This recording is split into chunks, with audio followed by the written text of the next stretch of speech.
Well, hello, my wonderful friends. It's me, Shopfull Road, and welcome to Snapshot Day, my dudes. Yes, that's right, mama, out of the cold blue, Minecraft in 26.1 Snapshot 1, the first one for our brand new update next year. It's out. And now listen, I don't want to alarm anyone, send him into a cardiac arrest, but it has some very shocking changes to enchanting and eye-opening abilities for villagers as well. This little snapshot today likely lays the groundwork for some gigantic updates dropping into the game early next year. Like it's a wandering trader, smack that like button for me. And without further ado, let's dive right in. Yeah, so you know me, snapshots, they are the light of my life, you could say. This morning when I saw this from the developer, I literally started shaking, screaming, crying, and there's even more to be honest, but I don't want to share it. This snapshot right here is a big deal for many different reasons, one of them being the brand new naming scheme of the snapshots. It's here. So opening up the launcher right here, we can see that the snapshot is not 25W blah blah blah. Instead, it's 26.1 snapshot 1. Call me Pink Panthers because this feels so illegal, man. I don't know. Now, backing that up all the way to October 29, 2025, we can remember that an announcement was made with obfuscation in Java completely going away. And maybe the developers did this for the mod developers, but just in time for the end of the year, this is the first snapshot with no obfuscation at all. They also, on the technical side of things, updated their runtime version of Java, and they added all of the changes that we're going to dive into right now. Boom. All right, first things first, take a look at this Minecraft world. This is just your average world. Our first big change of the day that we're going to take a look at, I want you to pay attention to the lighting. So take a look at this here. We have noontime right now. If we flip it over to nighttime, yeah, this is pretty familiar looking as well. We could take a look at the torches and, excuse me, not even torches, but like lit blocks. We could definitely start to notice a little bit of changes happening here. It's very subtle, but it's quite beautiful. But then the big one here, boom, night vision comes into play, and oh my gosh, how night vision is being applied to my eyes across the entire world. It's completely different now. When applying night vision to yourself via commands or a potion, how night vision actually affects you is completely different now. You see, instead of night vision basically just artificially increasing the brightness of all of the textures, when you have night vision, ambient lighting is being added all across your world now, which is going to change the look of things. If we think about the darkness, one of the darkest dimensions of all time has got to be the nether. Slide into the nether here with night vision, and oh my gosh, this change is so noticeable here. Inside of the Basalt Deltas biome, it's like crazy bright. Night vision inside of the nether might be the new meta for this new update, sliding into this warm, I don't know, biome, whatever you call it. Now, one of the craziest ones that I love the look of here, I've got to see it, is the warped biome. Whoa, that's way more neon than before. The pink haze, bro, the devs are cooking. Yeah, that looks really good here. Look at the bastion in the pink haze. Now, this is really crazy, but of course, you're not always going to have night vision. Without any night vision inside of the nether, I feel like it does maybe look a little bit different as well. Perhaps maybe a little bit better lit inside of this thing. But definitely, no question about it, the biggest difference is noticed with night vision in the nether. Now, another change, this one's a little bit more subtle, but you might be able to notice it here. When we place the lighting down, the lighting as it fades out is going to fade out way more smoothly and beautifully than it ever did before.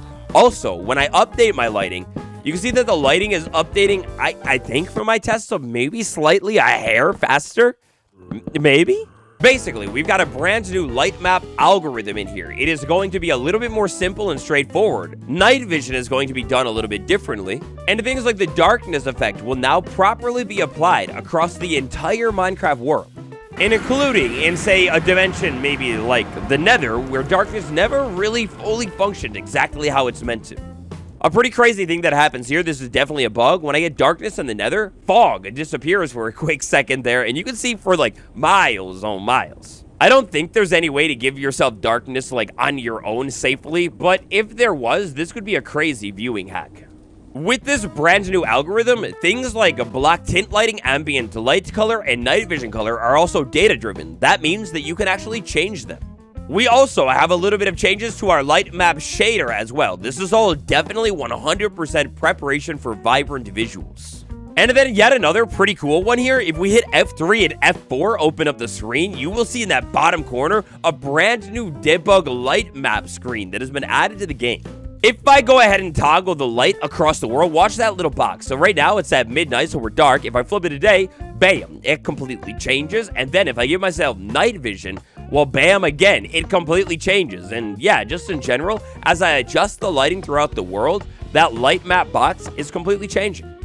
Now, I'll be honest, this light map box is one of the things that I can't fully wrap my head around in today's snapshot, but it's a thing, and it's there.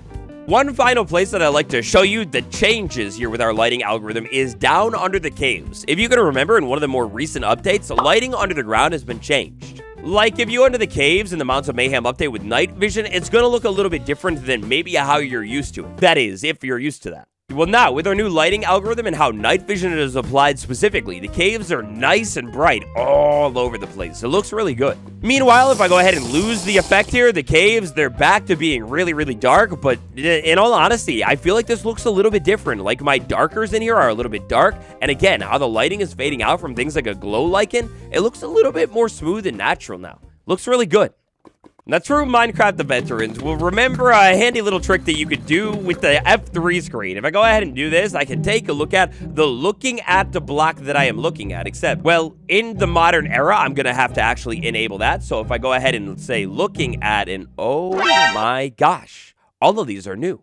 So now, right here, if you want to just take a look at what block you're looking at, you're going to want to enable looking at the block state. And the same thing is going to happen with fluid. If you want to enable the fluid thing, you would enable fluid state. Then, when I have that enabled, we could take a look at my top corner right here, and we will be able to see that I can look at the blocks that I am targeting right here, and to not have to see all of those different tags. On the other hand, though, if I wanted to, I could look up looking in this top search box and turn on looking at block tags as well. And bam, you can still get all of that old information that you used to have.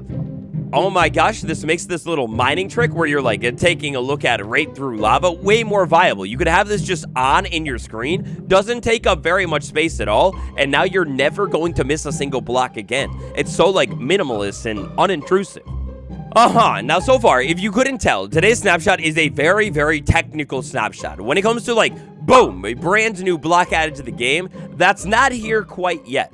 But when it comes to setup for this next update, 26.1, that's all over the place. If we take a look at the very first tease that we got for this snapshot right here, we can notice that a player is walking in a village, walks up to a villager, holds the emerald, and then the villager, what it's holding is an enchanted frog egg.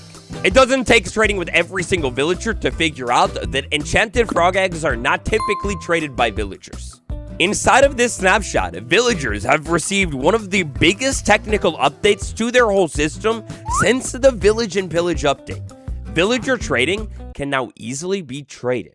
That is, as in, villager trading can now easily be customized and changed for literally whatever you want the villager to sell you and whatever you want the villager to try and take from you. The entirety of villager trading has now been data-driven. This will include what the villager wants, what it will give, any additional wants. So, you know, on the basic here, what it wants right here, what it will give, and then additional wants and gives, that would be something like maybe a librarian that wants this and this for that. You will also be able to adjust the modifiers for the given item. You'll be able to set how many maximum uses each trade should have, the reputation discount, the experience it'll give, the merchant predicate, and literally everything. Then on the changelog, following all of the documentation of the changes, we have exactly the code, how you would set this up inside of a data pack, or maybe even a future vanilla update. All of this setup right here is literally the setup that you would need exactly if you were about to add more new villagers to the game or different villager trading in general. Now, different villager trading, what this doesn't do here is change the system much. So if new villagers do come to the game, we can expect the system to be pretty much how it is right now. But whatever they are going to sell will be completely different. Inside of here, we also have code for different trade sets as well. So inside of the game, there are hard-coded trade sets for the villagers based off of their profession and their level. And then we have a couple of different trade sets for the wandering trader as well. You could basically think of these as ways to make it so your armor villager will only have certain trades at level 1 and so on. Yet another way to make a new villager trading perform beautifully. Now look, man, we don't have any hard cold words on what 26.1 is quite yet, but you do have to keep in mind that this is, well, as literally labeled by the launcher, the first snapshot for this version, and that would therefore mean that all of this technical stuff going on in this thing is probably going to help in the grand scheme of this update somehow. After all, the developers wouldn't waste the valuable development time when they could be working on new features to add just random stuff to the game.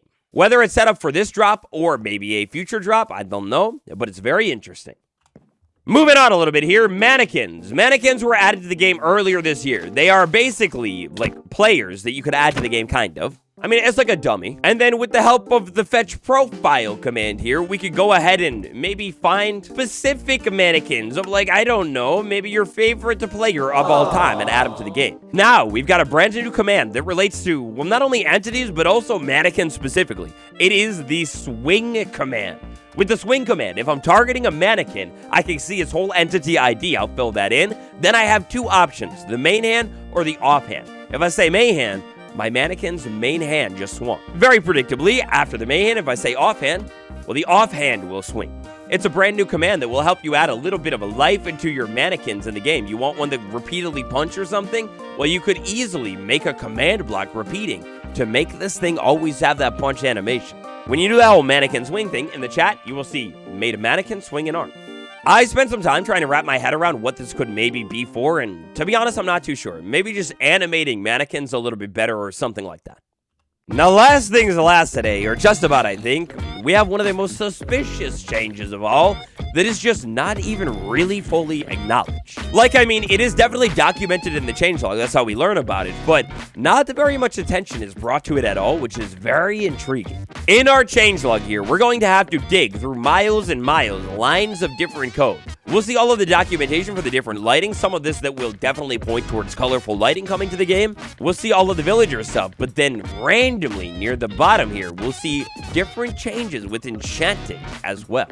Our documentation here begins with changing the enchant with levels. You can now add in, when enchanting, an additional cost component. So maybe not just levels, but something else that you would need to pay with to enchant as well. Oh man, can you imagine a system, sort of like the template system for armor, but maybe templates for enchanting? You slide into the table, you put your thing, you put the lapis, and then you put a template to maybe increase the odds of a specific enchantment. At least that's where my mind goes first. You also have some changes to enchanting randomly, which is exactly how the current enchanting system exactly works. This is basically just random enchantments. You throw it into the enchanting table, you have a little bit of math that goes on, and bam, you get something random. But on top of all of that, we have the removal of some enchanting trades as well. All of these different tags have been completely removed from the game. The enchanting system, Mojang knows that the community isn't exactly fully obsessed with it. Some improvements to it. I mean, that's always one of the biggest requests for an update, and oh man, Mojang might just be taking requests.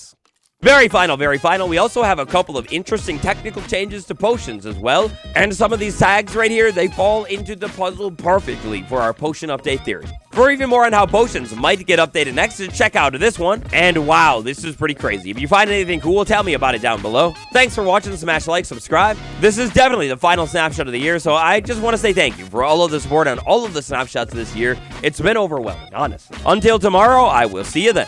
Adios.